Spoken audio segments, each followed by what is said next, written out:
समय विश्व गुरु डॉक्टर गौरी शंकराचार्य जी महाराज के पास मौजूद है। मुझे बताते हुए बड़ी प्रसन्नता हो रही है। महाराज जी दो जगह पे बहुत ज्यादा प्रसिद्ध है, नेपाल में भी और भारत में भी।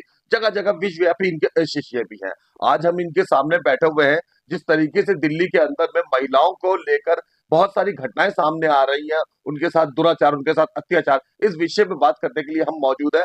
महिलाओं के विषय में महाराज जी की बड़ी सजग, बड़ी बुद्धिजीवी विचारधारा है। महाराज जी, ये जो जगत में अब कुछ ज्यादा ही महिलाओं पे लेके अत्याचार बढ़ रहे हैं, इस पर आप क्या सोचते हैं? क्यों ऐसी होती है? ऐसी कुरीति पहले तो नहीं होती थी, 20 साल पहले भी ऐसी घटनाएं नहीं घटती थी।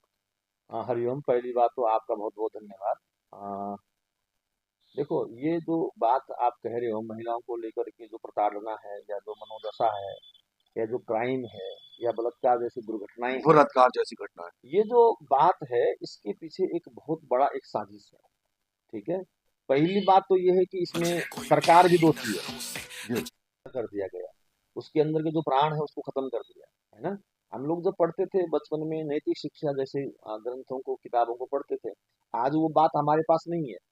आज हमारी जो शिक्षा पद्धति है कि हाउ टू अर्न मनी, हम पैसे कैसे कमा सकते हैं, है ना, अपना व्यवसाय कैसे कर सकते, सिर्फ यहाँ तक हमारी पद्धति सीमित हो गई है। दूसरी बात ये है कि अभी जो महिलाओं को लेकर के जो जिहादीपना जो समाज में आ रहा है, जो अनपढ़ लोग हैं, जो अनएजुकेटेड लोग हैं, या आज के डेट में जो है ना लव जिहाद के नाम से जो जो प्रक्रियाएं जो चला रहे हैं, ठीक है, ये उन लोगों की जो मानसिकता है, ये एक सोची समझी रणनीति समाज में बन रही है। और इस पर अभी हम भारत सरकार से भी प्रार्थना करते हैं कि इस पर कार्य करें, और हम लोग संत समाज, साधु समाज भी इस पर भी काम कर रहा है।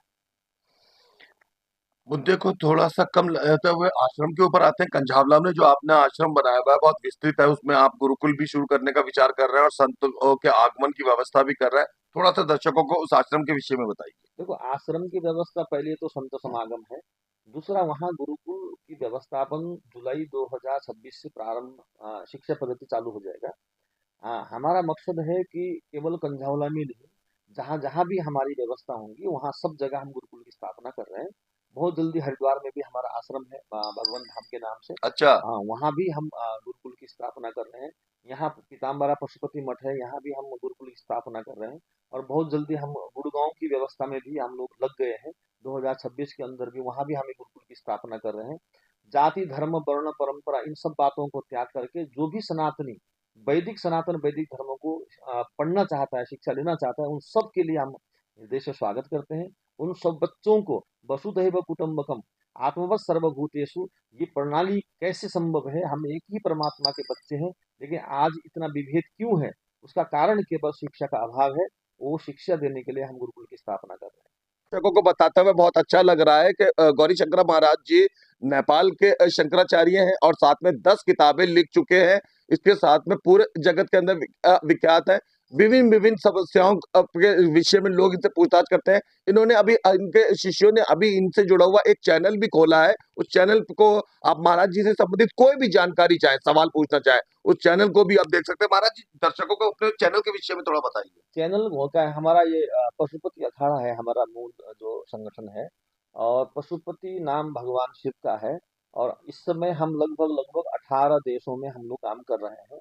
संत समाज की वृद्धि होना, शिक्षा, स्वास्थ्य पर कार्य करना, सनातन वैदिक धर्म का प्रचार प्रसार करना, ये मेन बात हमारा पशुपति अखाड़े का ध्येय रहा है। तो इसी बीच में हमने जो है पशुपति अखाड़े में सत्य की आवाज पशुपति न्यूज की भी हम लोग महाराज जी, आजकल जो हिंदू धर्म के ऊपर अघात हो रहा है उस विषय में बताइए। क्या, दोबारा प्रश्न करिए। जो आजकल हिंदू सनातन धर्मों के ऊपर अघात हो रहा है हाँ, उस विषय में बताइए। आघात जो हो रहा आघात। है, हाँ, मैं, हाँ, बात को समझना ये है।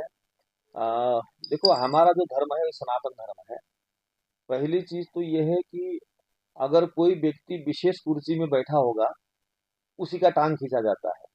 कोई व्यक्ति ज्ञानी होगा तो उसी को अंधकार में डाला जा सकता है। संपन्न व्यक्ति को दरिद्र कैसे बनाना, ये सोचा जाता है।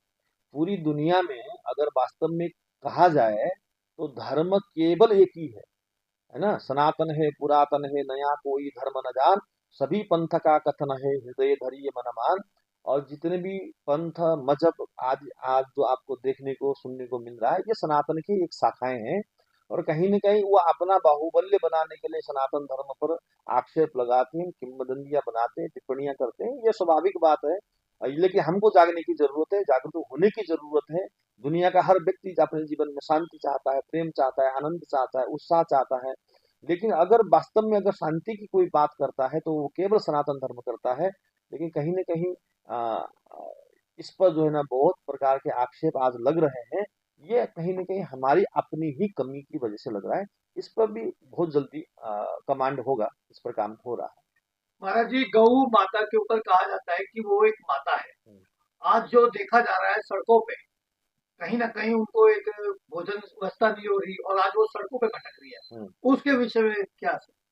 देखो गावो विश्वस्य मातरः गाय गौ माता जो है वो केवल हमारी नहीं, केवल हिंदुओं की नहीं, इस पूरी दुनिया में जितने भी मानव उसके पीछे एक कारण है। मैं संक्षिप्त में शॉर्ट में आपको ये बता देता हूँ। गौ माता ही एक ऐसा जीव है जिस जो दूध तो देती है, वो तो उसका दूध अमृत के समान है ही। आप सुन के हैरान रहेंगे कि उसके गोबर का भी बड़ा लाभ है। हाँ, और उसके दूध का भी लाभ, उसके गौमूत्र का भी लाभ है। एक ऐसा जीव है, इसलिए उसको प्राचीन काल से गौ माता का बड़ा मान्यता हमारे परंपरा में रहा है। लेकिन लोग आजकल जो है केवल स्वार्थी हो गए हैं, धर्महीन हो गए हैं, धर्म की परंपरा से विहीन हो गए हैं। लोग जब तक अपना स्वार्थ है, जब तक अपना उल्लू सीधा है, अपने गाय को पालते हैं, जैसे दूध देना बंद कर देते उसे छोड़ देते हैं। कहीं ना कहीं हम ये कहना चाहते हैं कि जो लोग इस प्रकार से जो बुद्धड़ खाने में जो गाय संन्यास ने आपको कैसे पढ़ा? अ, ये बड़ा विचित्र विषय है। आपने प्रश्न ही बड़ा इस प्रकार का पूछा। समः न्यासम करोति इति संन्यास। इस दुनिया में जो कुछ भी देखना था ना, सब देख लिया। जो भोगना था वो भी भोग लिया, जो पाना था वो भी पा लिया। एक सामान्य विद्यार्थी जीवन को ग्रहण करते हुए हमने घर का त्याग किया था। आज संत समाज में एक विश्व गुरु की उपाधि से भी हम विभूषित हैं। राष्ट्र की तरफ से जगदाचार्य ब्रह्मर्षि की उपाधि है, और यहाँ तक कि जगद्गुरु शंकराचार्य स्वरूपानंद जी ने हमें परमहंस की उपाधि तक क्या बात है, दिया। क्या बात है! ये सामने सबसे बड़ी उपाधि मानी जाती ये है लिखी दर्शकों हुई के है, लिए। भारत साधु समाज की तरफ से उनकी जी। प्रशस्ति पत्र यहाँ लिखे गए हैं। कहने का अर्थ सिर्फ इतना है, ये समझने की बात सिर्फ इतना है कि जब हम ने ये सारी चीज देख लिया, उसके बाद भी जो ये जो जगत है, ये जो संसार है, ये नीरस है, इसमें कोई रस नहीं है। तो मन में ये प्रश्न उठता रहा कहीं न कहीं कि भाई इसके बाद क्या है? इसके बाद क्या है? तो इसके बाद क्या है कहने के प्रश्न के उत्तर में जाते-जाते तो ऑटोमेटिक ब्रह्म सत्यम जगत मिथ्या की जो भावना है वो अपने आप में स्फुरित हुई, और उसको समझा। तो फिर आगे धीरे-धीरे कहीं न कहीं समाज के लिए, राष्ट्र के लिए, धर्म के लिए जो हमसे हो सकता है, इस प्रवाह में हम आगे बढ़े, है ना? ठीक, धन्यवाद, धन्यवाद।